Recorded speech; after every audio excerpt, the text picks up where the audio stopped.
What's up guys? So today we're back with another install video for the FRS, per pretty much every video that I have on this channel. Today we're going to be installing rear sway bars onto the FRS. This is a 16mm 3-point adjustable white line, not hollow. What's the opposite of hollow?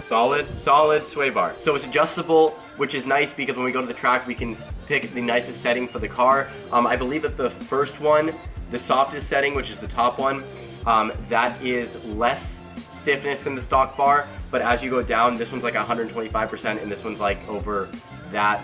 So you can make the back stiffer or softer depending on what you like, but obviously we're going to start with softer because that's the best way to start testing the car. So this is going to be a quick install video for how to install this part. Let's get to it. How hard can it be?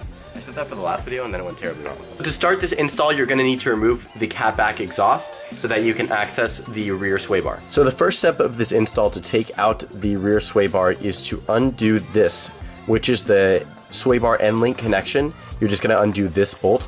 It's a 14mm and you can just use a breaker bar and get it out. So the next part of this install is to remove 1, 2, Mitchell just hit me with this gun, 3, 4 bolts. They're all 12mm bolts, and then they give you access to these rubber gaskets and to start taking off the rear sway bar.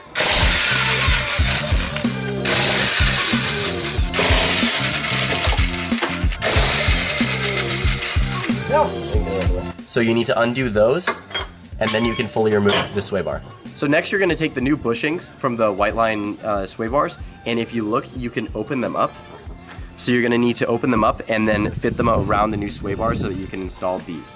So now that we got the gaskets on, is these gaskets? Bushings. Bushings. Now that we got the bushings on, I'm really bad with names. We're going to be installing the new sway bar. So remember to install the end links onto the softest setting. You can adjust it later, obviously, but for now you want to put it on the softest setting. But you're just going to do a reverse of everything you just did.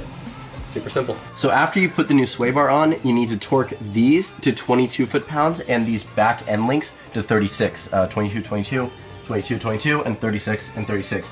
Finally, you're gonna take these things. They're gold and they're locked, so we're gonna call them Goldilocks. And after you loosen For reference, I think they're actually called collars, so. Goldilocks. So now you're gonna take the Goldilocks and you're gonna put them around here on the inner part of the gasket. Gasket? Right? Bushing. Bushing. That's the second time I've done that. And after you screw these Goldilocks in, you're done with the install.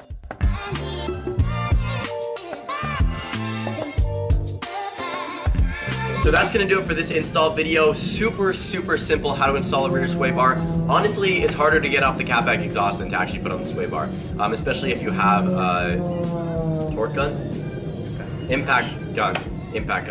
That's gonna do it for this video. Make sure you guys subscribe, follow us on Instagram, Snapchat, and Twitter. We're gonna be at the track testing these sway bars. Make sure you guys subscribe, follow us on Instagram, Snapchat, and Twitter. We'll see you guys next time. And if you want to see us work on that 240Z, come to my channel. I'll be posting us working on that later. Sure. See you guys next time.